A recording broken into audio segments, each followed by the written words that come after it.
Bom dia, seja bem-vindo ao programa Ciência em Movimento. Hoje, no destaque da entrevista, Paulo Miller, empresário e consultor na área de educação à distância. 22 de novembro de 2016, eu sou Márcio Campos, estamos começando uma nova edição do programa Ciência em Movimento. Fique com a gente volta já. Bom, estamos de volta no programa Ciência em Movimento e hoje entrevistando Paulo Miller, que é empresário e consultor na área de educação à distância. Paulo, a gente já conversamos aqui antes do programa e eu queria que você contasse um pouco da sua história sobre EAD. Como é que você foi parar na EAD, no ensino à distância? Obrigado pelo convite, Márcio. Essa área é apaixonante, eu gosto dela, trabalho para 30 anos. O primeiro curso à distância que eu fiz usando o computador, usando rede remota, foi em 1986, num evento da IBM. E eu lembro bem que tinha um pré-teste e um pós-teste, e eu estava sozinho na frente de um computador IBM, daqueles grandões, e fiz um pré-teste e me deu uma nota 3,5 de um assunto que eu não conhecia, e depois disso eu fiz o pós-teste, depois de ter estudado à distância, e tirei 9,5. E fiquei com aquela sensação, poxa, eu aprendi sozinho, o computador funcionou. Dali veio minha paixão por essa área. Eu estou na área de TI há muitos anos, depois na área de gestão, e no ano 2000 criei a escola.com para ir efetivamente me dedicar à educação à distância de lá para cá. Hoje em dia, Paulo, qual é o papel da educação à distância num país como o nosso, num estado do Rio de Janeiro hoje, que nós estamos, na situação que nós estamos vivendo, e em particular para o interior do estado do Rio de Janeiro? A distância vai ajudar a resolver o tal do problema de educação do país se a gente resolver algum dia com a educação à distância, seja do país, do estado ou do interior, que vai permitir o acesso a muita gente que não tem acesso a bons conhecimentos e bons conteúdos de educação. Quando você conseguir colocar esses conteúdos com bons professores que vão mudar o seu papel, vão passar a ser curadores de informação e tutores de conhecimento. Então esse conhecimento, essa informação, essa formação vai poder chegar ao interior do país e não é uma tecnologia que vai chegar, não, ela já chegou e já está aí. A gente estava conversando antes do programa na questão, quer dizer, a educação à distância, o princípio básico é você educar para quem está nas séries normais. A gente sabe que a gente tem muita repetência, muita evasão nas escolas. Como é que a educação à distância pode ajudar nesse processo de evasão dos alunos e até daqueles alunos que estão fora de série, dentro da idade? Como é que isso pode ajudar? Você tocou num ponto importantíssimo. Se a gente pegar o ensino médio, por exemplo, o ensino médio tem uma evasão de 10% ao ano. São 10 milhões e 1 milhão evade todo ano. Isso é um número absurdo. Então a gente não tem nenhuma política para esse pessoal. Você pegar os últimos 10 anos, você tem 10 milhões de evadidos que estão com a idade de quanto? De 17 a 27 anos, então aí não completaram o ensino médio. Então, o que a gente pode ter como solução EAD? Coloca todo o material do ensino médio à disposição, arruma a estrutura e depois o pessoal aprende, estuda e vai fazer a prova do Enem. O Enem vale como certificação do ensino médio. Então isso pode ser uma solução para recuperar atraso de escolaridade. E esse pessoal que já tem 25, 27, não volta mais para a sala de aula, não tem chance de voltar. Então vai resolver assim. Você comentou com a questão do ensino médio, da evasão do ensino médio, a gente estava conversando sobre isso. Agora, o ensino à distância ele pode ser usado também para o ensino médio, pode ser usado para o ensino fundamental ou ele é mais apropriado para o ensino superior? Como é que você está vendo essa estratégia de uso? Ele pode ser usado em qualquer faixa, né? Não só no ensino regular, mas também como ensino fora das séries, né? Mas no caso do fundamental, com alguns cuidados a mais. Eu acho que a sala de aula ainda é importante, muito importante para as crianças do ensino fundamental. É por conta de integração, né? Espaço social. Com tecnologia ajudando. Então vai ter jogos, vai ter brincadeira, vai ter coisas usando tecnologia, no caso do fundamental. No caso do superior, cada vez mais fora de sala de aula e usando a sala de aula como um fórum de debates, um local de debates, de encontros, de resolução de problemas. Quer dizer, mais como um apoio do que como um ponto-chave. Assim, tem um modelo que é a Flipped Classroom, né? A sala de aula invertida. A matéria está na internet, então você chega para a sala de aula já sabendo a matéria. O professor não vai ensinar aquilo que já está escrito. Então ele vai debater, vai levantar problema, vai orientar. Então esse é um modelo interessante. E o modelo blended, né, que é misto. Então você usa a sala de aula, usa a internet, usa a televisão, usa a videoaula, faz um composto, um mix ali para melhorar o aprendizado. está falando sobre conteúdo na educação à distância. Como é que hoje, quais as preocupações que a gente tem que ter para botar um conteúdo, para produzir um conteúdo para a educação à distância? É diferente para montar um livro com ensino presencial? O que você orienta? Olha, é diferente, você vai ter que fazer uma mistura de videoaula com texto, né? Essas duas coisas, com gráficos, com animação, os games vão ajudar bem para fazer uma disputa. Então, você não pode ter ensino à distância com videoaula pura só. Ninguém aguenta assistir 1 hora de aula de videoaula. Então você tem que ter pequenos 2, 3, 5 minutos de vídeo com apontamento para o exercício, apontamento para a leitura, apontamento para isso. A leitura é fundamental. Não dá para a pessoa dizer, vou aprender com vídeo. Não vai aprender só com vídeo. Ele tem que ler. Então não adianta querer não ler. Vai ter que ler e vai ter que estudar e vai ter que compor esse misto aí do formato do conteúdo. Paulo, outra questão, que a gente tem uma história já relativamente grande com a educação à distância, em particular aquela voltada para, ou baseada em tecnologia da informação. A gente tinha uma educação à distância já pré-tecnologia da informação com computadores e, como você mesmo falou, né, desde 86 você tinha uma educação à distância via computador. Dá para a gente já ter um perfil de como é que é o cliente que usa educação à distância, como é que ele se comporta frente ao computador, é diferente de um aluno estar na sala presencial? Eu acho que a diferença principal é a motivação, né, a dedicação que ele tem que ter. Realmente, sem estar em sala de aula, sem ter um professor ali junto, você tem que ter uma disciplina maior. Né? Mas isso depende assim, muito da motivação, da organização que está fornecendo aquele conteúdo e da sua motivação pessoal. Se você está atrás de um certificado, atrás de um conhecimento, atrás de um emprego, atrás de uma tarefa dentro da sua empresa, você vai fazer aquilo. Então a estruturação da informação tem que ser importante para não deixar muito tempo sem o aluno ter um feedback. Então você dá tarefas semanais, ter estudo semanal, o curso é de 10 semanas. Não adianta deixar para a 9ª semana, não vai acontecer nada. Você tem que deixar toda semana uma tarefa, uma dedicação, um intercâmbio, uma interação obrigatória para a coisa funcionar. Você tem que ir envolvendo o aluno ao longo do processo. Tem que fazer ele produzir coisas que estão sendo cobradas. Esse é um papel da tutoria, o papel do orientador. Né? Em termos de tecnologias de aprendizagem, hoje em dia, o que está mais, vamos dizer assim, na moda, mas já está bem aprofundado, é o Adaptive Learning, que é o ensino adaptativo. Você vai aprender aquilo que você não sabe. Então, quando você está na sala de aula, você tem 40 alunos, alguns sabem mais, alguns sabem menos, e o professor dá uma aula média. E o ritmo é diferente. No Adaptive Learning, você vai aprender conforme o que você não sabe. Então, o computador vai te colocando as informações, vai fazendo o teste. Você está mais fraco aqui na biologia, está mais fraco aqui na ciência ou na tecnologia, então você vai aprender aquilo que você não sabe. Se 100 alunos começarem o mesmo curso, eles vão seguir 100 caminhos diferentes.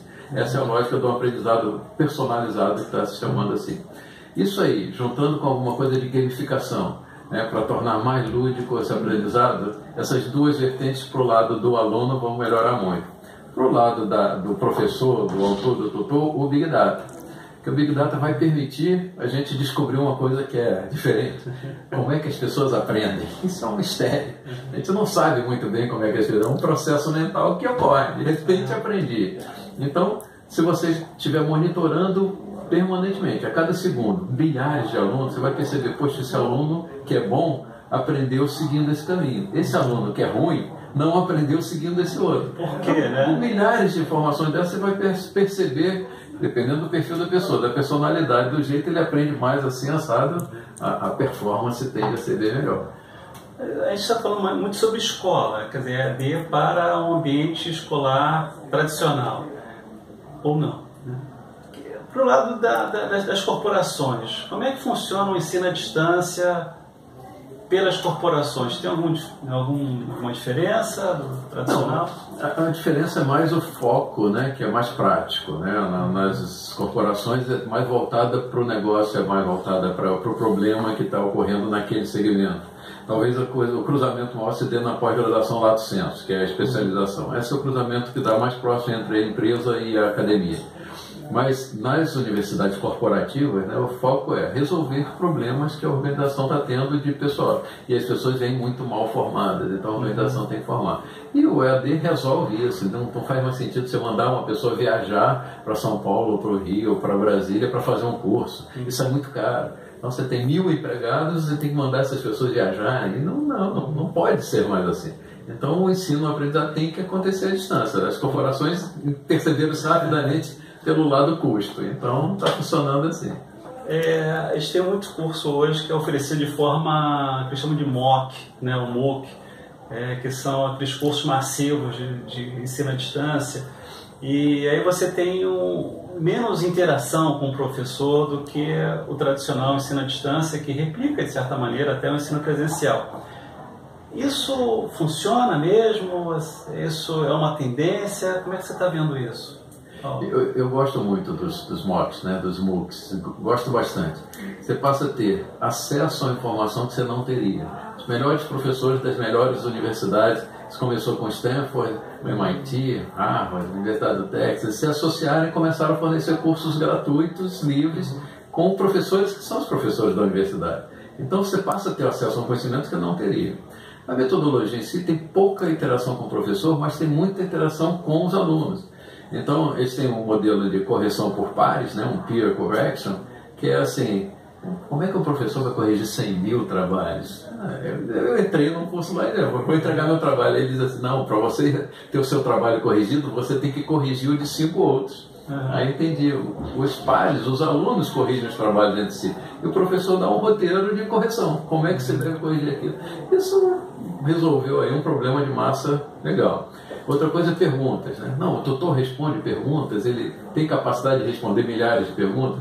Aí o professor de Stanford diz assim, poxa, eu não preciso responder milhares de perguntas. Cada semana tem 10, 12 perguntas que são as mais votadas. Eu respondo essas 10, 12 perguntas mais votadas. Então, o MOOC resolve, aproxima um conhecimento que você não teria, tem metodologias para trabalhar esse negócio em massa e vai ser cada vez assim, mais comum. Não vejo como. A gente vê mudanças grandes quando a gente fala de estrutura do processo de ensino, do próprio processo de ensino, da delegação, né, e avaliação do processo de ensino. Então tem muitas coisas acontecendo aí que estão mudando a forma de aprender. Uma coisa é a escola, outra coisa são as formas de aprender. Como é que essas novas formas de aprender podem modificar a escola? Como é que você está vendo isso?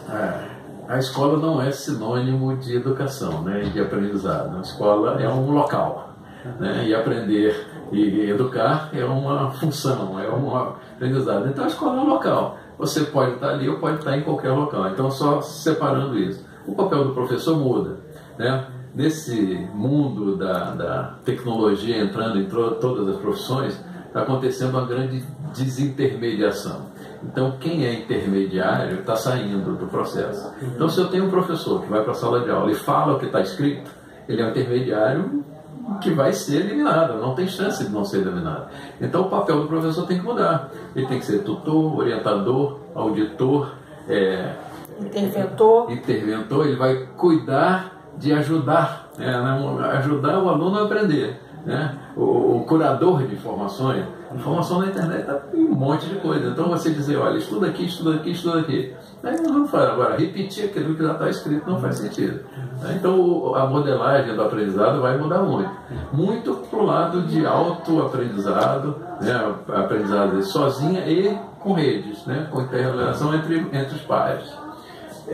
Hoje o gestor de escola ele deve ficar assim, impactado com essas mudanças todas e ele deve ficar pensando assim, eu vou para esse novo mundo, eu me mantenho no tradicional, quer dizer que é mais fácil para ele trabalhar, não se arrisca, afinal todo mundo está fazendo assim, né? A gente fez assim ao longo dos últimos 200 anos, para que eu vou modificar?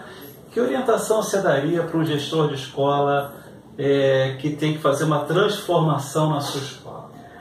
Eu acho que ele tem que se atualizar. Ele não pode querer ignorar e achar que a onda vai passar e não vai atingir ele. Vai atingir. Então é bom que ele se prepare. Não dá para abandonar a sala de aula convencional à noite por dia, mas começar a fazer um mix, começar a usar a tecnologia, começar a colocar tarefas à distância, o dever de casa, alunos à distância totalmente. Hoje, no ensino da graduação, todas as disciplinas podem ter 20% do seu conteúdo à distância. A graduação 100% à distância também já está acontecendo. Então, a faculdade que não tiver ensino à distância está perdida. Tá? A nossa estatística aí de ensino superior, a gente tem 8 milhões de alunos em ensino superior, já temos quase 2 milhões à distância. E essa curva vai se cruzar. Então, daqui a pouco nós vamos ter mais alunos à distância do que alunos presenciais. E o investimento é muito menor. Se eu tenho 20 mil alunos, para passar 40 mil alunos presencial, eu tenho que construir salas, ampliar laboratórios, aumentar coisas físicas. Se eu passo de 20 para 40 mil à distância, não tem que fazer nada. Não tem que fazer nada, praticamente. Então, isso vai mudar muito. É claro que a visão comercial, a visão empresarial do mundo, né, do negócio de educação como um todo, vai provocar essa mudança, não tem jeito. No Brasil, Paulo, quais hoje são as barreiras e os facilitadores do ensino à distância? Olha, o maior facilitador é a penetração dos celulares, do smartphone, né? A penetração do acesso à tecnologia. Está cada vez mais fácil você ter um acesso desse tipo. Então, essa era uma barreira que deixou de existir. Esse é um facilitador agora. Barreira hoje em dia, por exemplo, eu acho que o MEC hoje atrapalha, né? Ele tem uma função importante de coordenar, de controlar, mas, por exemplo, na graduação são exigidos os polos à distância. E o polo tem que ter uma estrutura física. Você tem que ter uma biblioteca física no polo. A biblioteca física é uma estante com livros. Isso não existe, né? No mundo à distância você obriga isso. Então você obriga tantas salas com tantos metros quadrados, não faz sentido isso. Então, regulamentar sim, mas eu diria assim, que a avaliação da educação tem que ser feita pelo resultado. O aluno está aprendendo? Se está aprendendo, está bom. Se não está aprendendo, está ruim. Então, se isso é sala de aula, é fora de sala de aula, não interessa. Então, o MEC teria que ter essa preocupação de avaliação permanente, mas não com o processo ou com o meio de não, vamos fazer essa parelha aqui ou lá. Última pergunta, Paulo, como é que você está vendo aí essa questão da vinda de novas empresas de educação para o Brasil, comprando escolas, essa nova regulamentação que estão querendo propor de abertura do ensino para as grandes corporações internacionais, né? Vamos dizer, tem duas maneiras de olhar, né? Com uma invasão estrangeira, isso é ruim, né? Mas com um encaminhar de conhecimentos, né? A chegada de conhecimentos que a gente não teria acesso, isso é bom. Nós temos uma barreira natural que é a nossa língua, né? A nossa língua é quase um dialeto aí no mundo. Então isso ajuda, né? Então, eu diria assim, as grandes corporações pelo lado, né, empresarial corporativo, a gente tem grandes aqui dentro também. Hoje a maior organização educacional do mundo é brasileira, né? Que é a Croton. Então a lógica talvez a gente esteja mais propenso a invadir os outros do que os outros nos invadirem. Os que vão nos invadir vão invadir com conhecimento, isso é bom, né? Não uma organização, vamos reservar o mercado, não faz muito sentido. Eu acho que a língua já vai ser uma barreira e o aprendizado, o conhecimento, você poder estudar ou aprender com informações originárias das melhores mentes, as mentes brilhantes do mundo inteiro, isso é o melhor que tem, né? Sem a barreira física. Obrigado, Paulo, pela sua entrevista. Então, conversamos com Paulo Millet. Um contato que você queira deixar, Paulo? Qual que é o seu e-mail? Eu acho que a gente pode deixar o e-mail. O meu e-mail é pmillet, M-I-L-E-T, @escola.com. O meu escola tem um H ali, escola.com. Eu trouxe lá do latim. Obrigado, Paulo, pela sua entrevista. Estamos encerrando o programa Ciência em Movimento. Um forte abraço, até a próxima. Tchau.